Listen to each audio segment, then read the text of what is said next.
no, not even 2000, something like 98 or 97.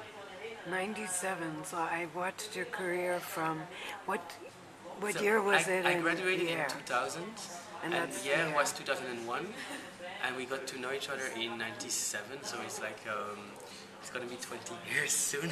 Wow.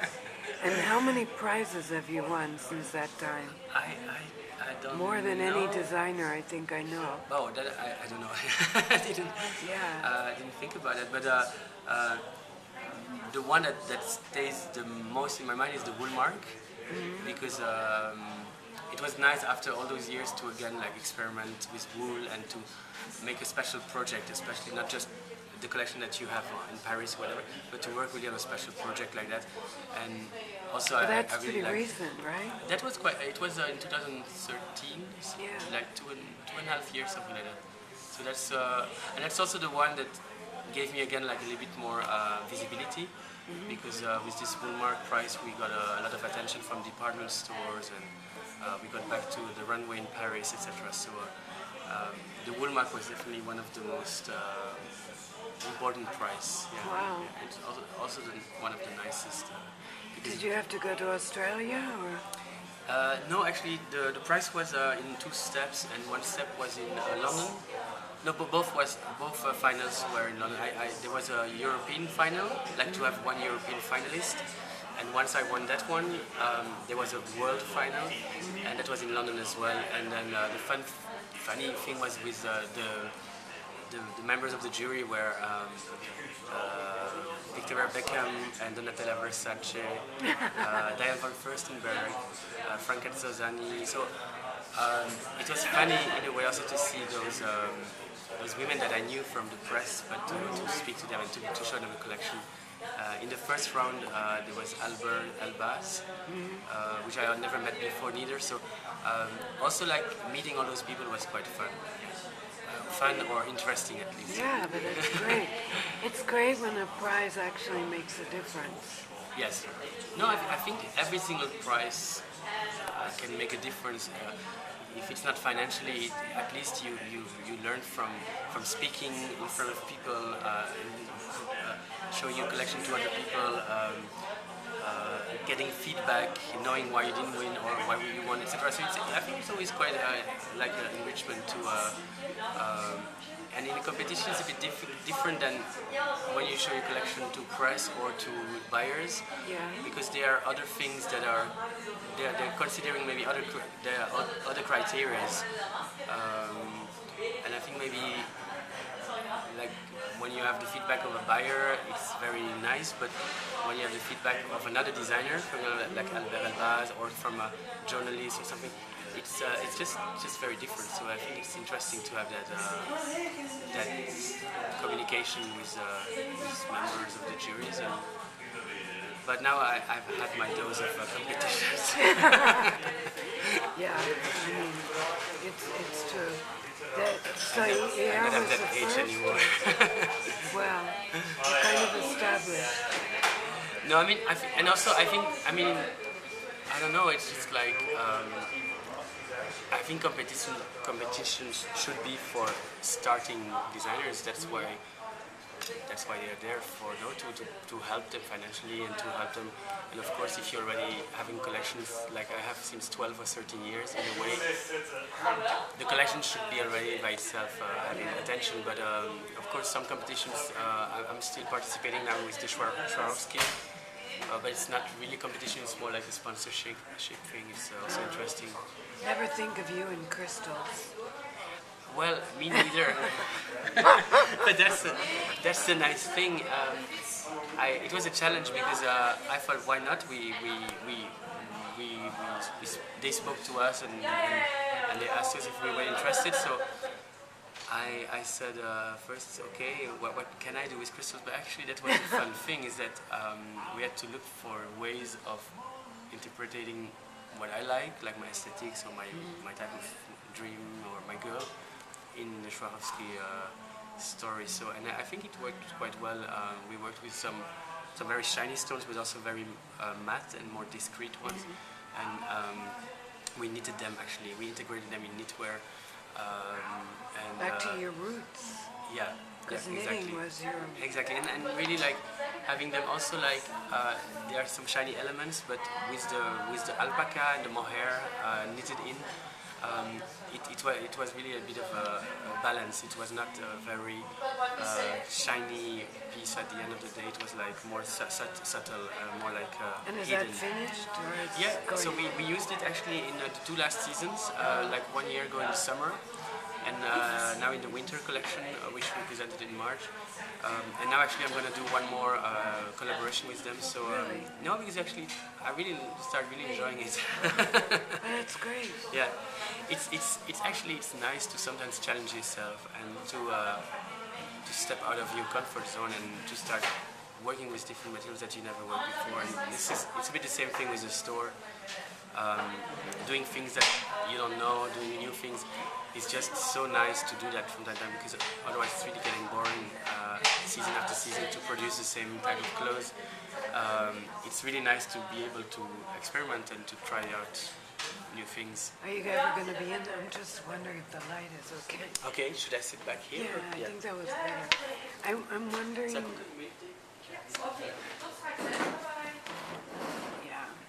Yeah, lighting's better. It's a little light on the side. Okay. Because in the beginning, you were known for your knits, right? That was your specialty. Yeah. I remember something sort of a cocoa color, spidery sort of knit. Yeah. Well, Oh no, it was a musical instrument, right? musical instrument. Wasn't it from the idea of like some kind of a string instrument? Yeah, that could be. But I had so I many. remember better than you. Yes. It was in Festival of the Air. Yes. Yeah. I remember that. Normally you have those wood plates from the 70s with nails, and then they have strings or cords related to them, and you create this tension, and you have like lines, and we did that indeed, like in some pieces. No, it's very true. I totally forgot.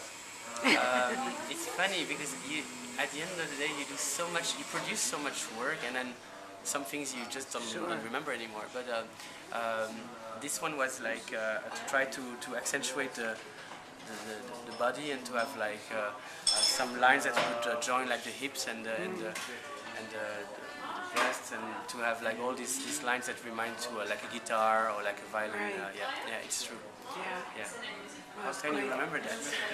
Some things stand out, you know? It's true. I mean, you might have created a lot of collections. Well, I did too in my time. Yeah. But I've seen a lot, but certain things you remember, which is a good It's point. so weird that your memory has some connection to some memories and some not, and it's sometimes weird, huh? Yeah.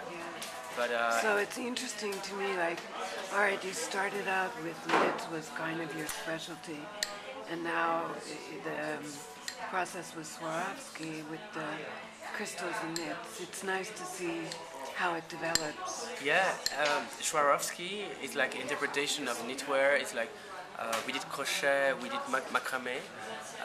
We did actually quite a lot of different techniques, hand knitwear, but also like crochet tunisien. It's like a special fork that you develop to make crochet and to have like almost like a net. The idea was like almost like that you would fish Swarovski, so it's like a net structure. It's really totally handwork, and it's true that with every project, like 2 or 3 years ago we did with Woolmark, it was also about knitwear. It was about using wool and dyeing the wool, having tie-dye with huge chunky knits. So it's always nice to stick to one technique like knitwear, but then to try to see how far you can go in different directions and with different materials. And yeah. Because when you talk about tie-dye, I know like the 70s was always something you're particularly attracted to. Yes. Yeah, 70s much more than any other periods. I don't know, I always, I mean, I was born at the end of the 70s, but I always associate it to something like a very ideal world, like peace and love, and about peace and about respect for the nature and about freedom, and a very positive kind of period, or at least trying to forget the reality and escapism as well. I think like people were going to India, people were studying about other religions, etc. I think it's a beautiful kind of idea to be like this idealistic person and a dreamy person, and I thought I don't know, I just really like this period also for the warmth of what it represents in a way. Because I remember when you went to San Francisco. Yes, yeah. Yeah, because you were showing on Rue Poitou or something. So it was that collection when you came back from. Yeah, it was a lot of rainbows and a lot of colors and very happy collection. Yeah. It's true. And actually, the funny thing is, I was 2 weeks ago. I was in San Francisco again. Really? And you still there? I went again in that neighborhood, and it's crazy how even like 40 or 30 years after, it's still like people are smoking joints on the street, and it's really Ashbury never died. It never died, no. And now people are going to those festivals all over Nevada and like the Burning Man, and this spirit is always there. We didn't go because it's actually now, I think, or it's next week or something. But this spirit is still alive in people's mind, and I think it's something. Well, they have the Parisian version, like the Bohemian chic, but which is not really my kind of thing. But still, this kind of 70s feeling is something that is still a little bit in the air. So, do you think you might go to Burning Man one day? Is that in your? I don't know. I heard it's getting very commercial, and it's not really anymore like it used to be. But it's definitely something worth seeing once in your life. I loved the desert landscapes, because we also went to some national parks like the Joshua Tree and Palm Springs, and it's a little bit the same kind of feeling as the Burning Man. I think about the dryness and the vegetation there is very unique, and I love that. I loved it there. Is that going to be a point of departure in the next collection? It could be. It could be. No, I haven't been thinking about the next collection yet, but obviously every time you see something that triggers you or that touches you or that you somehow have emotions with, it always ends up being somewhere in the collection a few years after. Yeah. So in the shop, when it opens, it's opening in September. It's opening in 6 days, yeah. In 6 days, yes. Wow. Well, considering they started so recently, they must work faster here than in Paris. In Paris, I can't imagine it ever coming together that quick. Yeah, we've been there every single day to motivate them and to explain them how to do it. But it's true, we asked them a lot of. We put quite a lot of pressure to finish everything on time. It's true that I think in a normal way they would need a little bit longer, but the planning was done from the company, and they said it was possible. So it's great. Yeah, it's great. Yeah. So are you going to spend much time in there, or? In the beginning, yes. For me, it's also a little bit like a laboratory to understand also better the customers, the end customer. Sure. Because I never really had that very personal contact with the end customer, with the consumer. I'm usually meeting some clients, like some buyers, but not really that often like the end consumer, which is really interesting to have the feedback and to see a little bit how it goes in the store. So for me, it's really interesting to have the feedback, but also a little bit to work on merchandising in the store.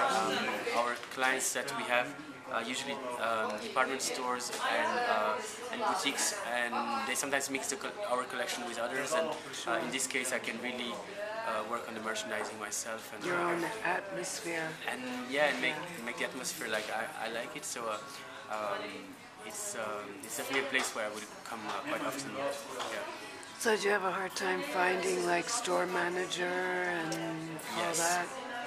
Yes, it's of course you always dream of having somebody that is very smiley and friendly and pleasant to look at and intelligent and, and commercial driven, and so you have really you want really somebody that represents the brand and as well. And but I think we have a good person now. So it took us quite that was maybe almost the most difficult part of the whole project, is to find the people who would actually sell the collection. Because I find that one of the most important thing when you go shopping is how they treat you, or the service. It happened to me already to buy things which I didn't really need, but because they were so friendly. Or the opposite, that I wanted to buy something, but that I was not really helped really properly, and that you think, okay, I'm just walking away. So I think it makes a big difference who you have in front of you to help you. And are you going to do e-commerce also? Yes, exactly. We are starting in the same time as the store, so meaning like this is going to be maybe end of the month only, but we're starting e-commerce, yeah. Which is, I think it's a great thing. I mean, people from all over the world can have access to clothes that are maybe not in their territory, and yeah, I think it's a great thing. I mean, I'm not a personally, I'm not shopping online yet. But I think a lot of people do, and especially people who want to have a special product that they can't find, like I said, that they can't find in their country or in their city. Yeah, that the buyer didn't buy. Or that simply the buyer didn't buy. No, I think it's a great thing. It's a big work as well. It's a big project for us too, because you have to work on graphics, on the photography, on the general like layout and the image and how you want to present yourself. So we've been having a lot of meetings about that as well. So the last few months were quite intense to reposition a bit the brand, like especially with the architect and the store, but also with the online, to really try to understand who the Christian Wijnants customer is, and try to understand how she would shop and how she would buy online, etc. It's a good question. You'll find out more when you're in the shop. Yes. Actually, I like to think that our customer can be, or is actually a quite wide variety of women. So we have customers in New Zealand, in Hawaii, in Japan, in Sweden, from a lot of different parts of the world, and from young girls to much older women. So I don't think our customer is really necessarily one type of women, like you can describe like she's doing that and that's her favorite food, and she has this type of job. So it's quite a wider audience, but you could be surprised, right? Sorry? You could be surprised when you actually see them coming into the shop. Actually, I'm usually quite surprised, because I have not really expectations, because I'm designing, and that's a bit my goal and my philosophy. I'm not designing for one type of women, or I'm not interested to have only like the intellectual art gallerist or like the model that could be wearing the collection. So I like to think that different type of women can find something interesting in the collection. So that's I think it's also maybe a little bit what I learned at Dries van Noten, because he's also a little bit, I think, in that type of feeling that the collection can fit to, like I said, to different ages, to different women, and not to have just for one elite. So also the same with the price. We try to have a wider price range, that we have already maybe more commercial pieces, and then some highlights which are more expensive. So in that sense, I like to wider the angle. And you're doing more accessories now that you have the shop? Yeah, we're thinking about starting a real proper collaboration with accessory designer, which would really develop it a little bit in a more elaborate way, because at the moment it was only like 2 or 3 pairs of boots or shoes, but we would like really to go a little bit wider in the future. Yeah, because now you've got the entrance of the store, Yes. which is Yes, I know, it's totally true.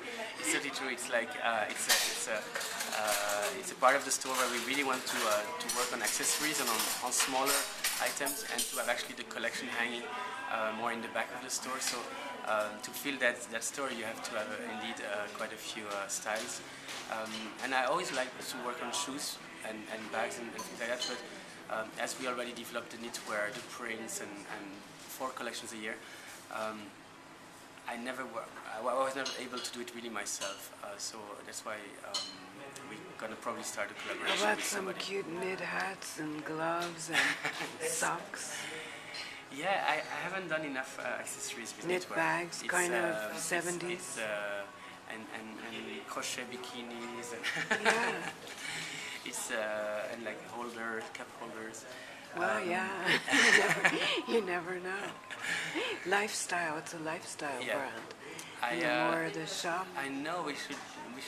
There's so much still that we Yeah. could do, but one thing at a time. I would Yeah. say. But that's great because now you've got that place, so Yes. you can Yeah. have like Yeah, we can pillows and experiment. plates and cups. Who knows? Yes. There's no end to what you can do. No, it's true, and you can also have Notebooks. more maybe collaborations or try to find people that you like to make projects with that you could show in the store. So I don't know why this name pops up in my mind, but what about leather goods with someone like Delvaux? yeah, well, Seems I mean like that would work for you. that would be great because I like Delvaux, I like their image and or the image. I mean the fact that it's such a old house which has handcraft as a Yeah. main. It's the Hermes of Belgium. Yes. It's That's actually, great. I think it is the oldest maroquinerie in the world. They're like 175 years old or something like that. Yeah, no, I think that's something you should pursue. Yeah. No, we should work more on opening a little bit up the collection to Lifestyle. accessories. Yeah. And, like you say, maybe one day lifestyle, sunglasses and Sure. Maybe they'll come to mattresses you. and beds and. I know I used to have a standing joke with Mark Ely from Ely Kitchen Mall. I kept saying, you've got to do comforters. To do what? Comforters. Because they do all those prints. Yeah. I was like, bedding and Yeah. stuff. No, it's a good idea. Curtains, bedding. Hair curtains, room No, because dividers. once you have a print, it's so easy to interpret it in so many different things. So and they are really strong prints. It's a good advice, but it's just like days are just like 24 hours, and Sure. those 4 seasons a year No, with the it's too collection is much, already isn't so it? hard to have. But You can't avoid like pre-collections anymore, right? I mean, we do it. We do it since 1 year as well. isn't it like just over the edge? So it's just like in the past you had 2 seasons a year, and then you had a little bit more time right after to relax, so to think about the next collection. Now it's like directly non-stop. It's like Yeah. all year long is like intense. So But it's that's- more like your first delivery. Like, yeah, it is. if It is. you look It's at true. it It's that first way, delivery, yes. second delivery. We sometimes even have the same kind of story, like the same concept, but we split it in 2 deliveries. But still, yeah, it's a different collection. It's a separate collection. You have to have a new lookbook and new campaign and sales campaign. So you go to Paris 4 times a year to present the collection. So it is much more work than before. But So no holidays for you. No holidays for you. actually, you have to plan it in, like we did now. I was in LA and San Francisco 2 weeks ago. I just came back 1 week ago. I planned it already like a long time ago, like more than half a year ago, and it's good to do that because if you wait too long, finally you cancel your holidays and you think you don't have time. But for the first time, I booked my ticket in January already. So no way of changing the tickets. Great. It was really good. And you need it. At the end of the day, you need it.